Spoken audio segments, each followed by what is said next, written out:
As-tu déjà imaginé ce qui t'attend juste après ton dernier souffle? Ce moment que personne ne peut éviter, cette frontière entre ce monde illusoire et l'éternité? Et si je te disais que beaucoup de musulmans vivent leur vie entière sans savoir comment vraiment entrer au paradis? Ils prient, ils jeûnent, mais leur cœur est encore attaché à la dunya illusion. Et le plus tragique, c'est qu'ils croient être prêts. Dans ce monde rempli de distractions, de tentations et de faux espoirs, rares sont ceux qui comprennent ce qu'Allah subhanahu wa ta'ala a réellement préparé pour ses serviteurs sincères. Le paradis islam n'est pas une simple métaphore. Il existe, il est réel, et chaque mot du Coran paradis et chaque hadith paradis nous le décrivent avec précision. Des palais de lumière, des rivières éternelles, mais surtout, la possibilité de voir le visage d'Allah. Tu as bien lu. Voir celui qui t'a créé, t'a guidé et t'attend. Mais attention, toutes les âmes n'y entreront pas. Certaines seront arrêtées au seuil, d'autres tomberont sur le pont du Sira. Et tu dois te poser la question maintenant. Mon âme sera-t-elle accueillie ou rejetée? Ce que tu vas entendre aujourd'hui peut changer ton destin éternel. Car dans cette vidéo, je vais te révéler les promesses divines, le chemin du salut, les pièges invisibles, et enfin, la dernière étape de l'âme vers la Jannah. Avant de commencer, laisse-moi te dire une chose. La majorité des gens qui regardent nos vidéos ne sont pas encore abonnés. Et pourtant, chaque vidéo ici peut transformer une vie, éclairer une foi, sauver une âme. Alors si tu ressens au fond de toi que ce message est pour toi, abonne-toi maintenant et reste bien jusqu'à la fin car ce que tu vas découvrir peut t'ouvrir les portes du paradis. Ferme les yeux un instant, mon frère, ma sœur, et imagine un lieu où ni la douleur, ni la peur, ni le doute n'existent. Là où les cœurs ne battent plus pour survivre, mais pour goûter à l'éternité. Voilà la Jannah, le paradis islamique, la promesse d'Allah subhanahu wa ta'ala à ceux qui le servent avec sincérité. Dans le Coran, Allah décrit ce lieu comme un jardin éternel, sous lequel coulent des rivières. Sourate 47-15. Des rivières de lait pur, de miel affiné, d'eau limpide. Le croyant, après une vie de lutte contre la dunya illusion, sera accueilli dans un monde de récompense, de lumière divine et de bonheur éternel. Ce n'est pas un rêve poétique, mais une réalité promise dans les hadiths paradis et confirmée par la parole divine. Ceux qui auront tenu bon dans la foi islamique goûteront à une vie que les mots peinent à décrire. Mais ce ne sont pas seulement les paysages qui émerveillent au paradis islam. Ce sont les sentiments, la paix absolue, l'amour pur, la certitude d'avoir réussi l'épreuve dans l'islam. Chaque croyant recevra une récompense adaptée à ses efforts, à sa patience, à sa piété islamique. Allah subhanahu wa ta'ala ne laisse rien passer inaperçu. Même une larme versée dans une prière nocturne trouvera son écho dans les jardins de la Jannah. La beauté des lieux dépasse toute imagination humaine. Les palaces de lumière, faits de perles et de saphirs, surplombent des rivières aux reflets célestes. La description du paradis dans le Coran paradis est si précise que chaque verset devient une invitation au rêve et à la discipline, car le chemin du paradis passe par l'effort, par la foi, par la constance. Et pourtant, parmi toutes les merveilles mentionnées, il en est une qui surpasse tout, la vision d'Allah. Oui, le croyant purifié de ses péchés, élevé par sa soumission à Allah et sa foi islamique, verra le visage de son Seigneur. Ce moment, selon les hadiths paradis, sera le sommet du bonheur éternel. Ce n'est ni l'or, ni la soie, ni les délices qui rendront l'âme épanouie, mais ce regard, cette lumière divine, ce lien direct entre le Créateur et sa créature fidèle. Ceux qui auront marché loin des égarés du droit chemin, qui auront tenu ferme malgré les djinns et tentations, goûteront à cette faveur suprême. C'est un honneur que même les anges de la mort envient aux martyrs et aux patients. Mais alors, comment ne pas s'attacher à ce monde? Comment détourner son cœur de la dunya illusion pour viser la vie après la mort islam? La réponse réside dans les promesses d'Allah, constantes, puissantes et toujours tenues. Il suffit d'ouvrir le Coran, d'écouter une récitation, de méditer une sourate, et l'âme est secouée par la vérité. Le paradis et enfer islam sont deux destinations bien réelles, mais la Jannah est pour ceux qui croient et œuvrent avec sincérité. La croyance islamique n'est pas une théorie, c'est une voie, une action, un acte quotidien de soumission à Allah. Chaque bonne action est une pierre ajoutée à ton palais céleste. Chaque prière, un parfum déposé dans ton jardin éternel. Alors mon frère, ma sœur, si tu savais à quel point la rahma d'Allah est vaste, tu pleurerais de joie, rien qu'en pensant à ce qui t'attend. Mais ces promesses ne sont pas pour les passifs. Elles sont pour les actifs de l'âme.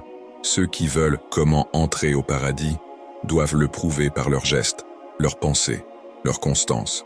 Le paradis islam n'est pas loin. Il est au bout d'un chemin, parfois escarpé, mais illuminé par la lumière divine. Et ce chemin, c'est exactement ce que nous allons explorer maintenant. Atteindre le paradis islam, ce n'est pas un coup de chance, ni un simple souhait murmuré au fond du cœur. C'est une ascension, une montée difficile, jalonnée d'épreuves, de renoncements, mais aussi de lumière et de guidance. Comment entrer au paradis? Par le tawhid, en premier lieu. La croyance ferme et pure en l'unicité d'Allah subhanahu wa ta'ala, sans jamais rien lui associer. C'est là la clé de tout. Celui qui vit chaque jour avec cette conscience, en fuyant tout shirk caché, commence déjà à tracer le chemin du paradis. Le prophète Muhammad sallallahu alayhi wa sallam a dit « Celui qui meurt sans avoir associé quoi que ce soit à Allah entrera au paradis. » Muslim, voilà le fondement. Voilà le départ de la route étroite. Mais ce n'est pas tout. Le tawhid sans action est comme une graine non arrosée. C'est par la salade régulière, 5 fois par jour, que l'âme s'élève. La prière, c'est cette connexion intime, directe, avec le Créateur. Chaque prosternation est une preuve de soumission à Allah. Et à travers elle, on purifie son cœur, on affine sa conscience, on fortifie sa foi islamique. Puis vient le jeûne, surtout pendant le Ramadan, mais aussi les jeûnes surérogatoires. Le jeûne éteint les désirs de la dunya illusion, fait taire l'ego et ouvre l'âme à la lumière divine. La zakat, elle, purifie nos biens et rappelle que ce monde n'est pas une fin, c'est un moyen. Le croyant apprend à donner, à se détacher, et plus il donne, plus il construit sa demeure céleste. Pour marcher droit, il faut un guide, et ce guide, c'est le messager d'Allah, Muhammad sallallahu alayhi wa sallam. Suivre sa sunna, ses enseignements, ses choix de vie, c'est suivre les pas d'un maître qui connaît le chemin. Lui, le bien-aimé d'Allah, a illustré comment affronter les tentations, les djinns et tentations, comment parler, manger, dormir, aimer, pardonner. Rien n'a été laissé au hasard. L'obéissance à Allah passe donc par l'obéissance au prophète. Celui qui veut pénétrer par la porte du paradis doit marcher derrière lui avec amour, avec respect, avec fidélité. Et lorsque la foi vacille, lorsque les épreuves dans l'islam frappent fort, c'est là que la patience, la sabre, entre en jeu. La patience dans l'obéissance, la patience dans l'abstinence, la patience dans la douleur. Allah subhanahu wa ta'ala a promis, dans la sourate Az-Zumar 39-10, « Seuls les patients recevront leur récompense sans compter. » La récompense des croyants n'est donc pas une simple réaction divine, c'est une réponse mesurée à leur constance. Et cette constance, elle naît du repentir islam. Le retour sincère vers Allah, les larmes discrètes versées dans le secret de la nuit, la main tendue malgré les chutes, voilà ce qui purifie. Ainsi, le chemin du paradis n'est pas pavé de roses, mais de décisions. Chaque jour, chaque choix, chaque renoncement est une preuve d'amour, un djihad an-nafs, un combat intérieur contre soi-même. Le croyant avance, parfois lentement, parfois en trébuchant, mais toujours avec les yeux fixés sur l'éternité. Et à chaque pas, la lumière divine éclaire un peu plus. Il sait que la fin de ce chemin, ce n'est pas la mort, c'est la rencontre avec les anges de la mort, la traversée du Sira, et s'il a été sincère, la porte du paradis qui s'ouvrira. Mais avant d'y arriver, il reste une réalité souvent oubliée, les pièges invisibles qui peuvent détruire tout ce qui a été construit. Il y a des gens qui prient, qui jeûnent, qui donnent même en aumône, et pourtant, leur cœur est éloigné de la Jannah. Comment cela est-il possible? Parce que certains obstacles, cachés, silencieux, s'insinuent dans l'âme comme un poison doux. Le premier de ses ennemis intérieurs, c'est l'orgueil. Shaitan a été banni non pas pour avoir volé ou menti, mais pour avoir dit « Je suis meilleur que lui ». Sourate Al-A'raf 7-12. Et ce même venin coule dans le cœur de ceux qui méprisent leurs frères, qui se croient supérieurs, qui cherchent la reconnaissance plutôt que la rahma d'Allah. Cet orgueil invisible est un feu qui consume les bonnes actions, laissant l'âme vide à l'heure du jugement. Puis il y a le shirk caché, cette hypocrisie subtile où l'on adore Allah extérieurement, mais où l'intention vacille. Un acte fait pour être vu, une parole dite pour impressionner. Voilà comment l'illusion s'installe. Même les savants peuvent tomber dans ce piège. Et les hadiths paradis nous rappellent que certains seront jetés en enfer non pas pour ne pas avoir prié, mais pour l'avoir fait, pour autre chose qu'Allah subhanahu wa ta'ala. Le croyant sincère doit donc constamment purifier son cœur, vérifier ses intentions et demander à Allah de l'éloigner du ruse du diable, ce stratège ancien qui connaît bien les failles de l'âme humaine. Un autre obstacle, plus sournois encore, c'est la dunya illusion, ce monde éphémère avec ses lumières, ses séductions, ses promesses de confort immédiat, mais qui, en vérité, est un voile épais entre nous et l'éternité. Trop de cœurs sont accrochés aux biens, aux écrans, aux opinions. Et pendant ce temps, le cœur s'assèche. La prière devient un fardeau, le dhikr un oubli, la soumission à Allah une routine sans vie. La dunya, lorsqu'elle est aimée au détriment de l'au-delà, devient un piège mortel. Le croyant doit vivre dans le monde, oui, mais sans s'y noyer, comme un navire sur l'eau. S'il laisse l'eau entrer, il coule. Et n'oublions pas les influences invisibles mais puissantes, les djinns et tentations. Ils murmurent, ils détournent, ils enrobent les péchés de beauté.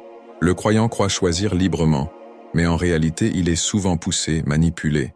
Voilà pourquoi le prophète Muhammad sallallahu alayhi wa sallam nous a tant recommandé la protection, les du'as du matin et du soir, la lecture du Coran, en particulier la sourate al-Baqarah, la pratique du dhikr constant, car celui qui ne se protège pas s'expose, et celui qui s'expose devient une cible facile, même avec des prières quotidiennes. Tous ces obstacles ne sont pas forcément visibles. Ce ne sont pas des ennemis extérieurs, mais des ennemis de l'intérieur. Et c'est pour cela qu'ils sont si dangereux, car on peut les ignorer, les nier ou les justifier, et un jour, se retrouver devant la porte du paradis, sans clé. Le croyant doit donc scruter son âme avec lucidité, l'épurer avec régularité, et supplier Allah de l'éclairer de sa lumière divine, car sans cette vigilance, tout ce qui a été construit peut être balayé, mais ne perd pas espoir. Car même dans l'ombre la plus profonde, il existe un passage, et ce passage c'est la dernière étape de l'âme, le moment où elle quitte ce monde et s'approche du monde de vérité. Il y a un moment que chaque être humain goûtera, croyant ou non, la mort. Mais pour celui qui a marché sur le chemin du paradis islam avec foi et constance, ce moment n'est pas une fin, c'est une libération. Quand vient l'heure, les anges de la mort ne sont pas des figures sombres et menaçantes.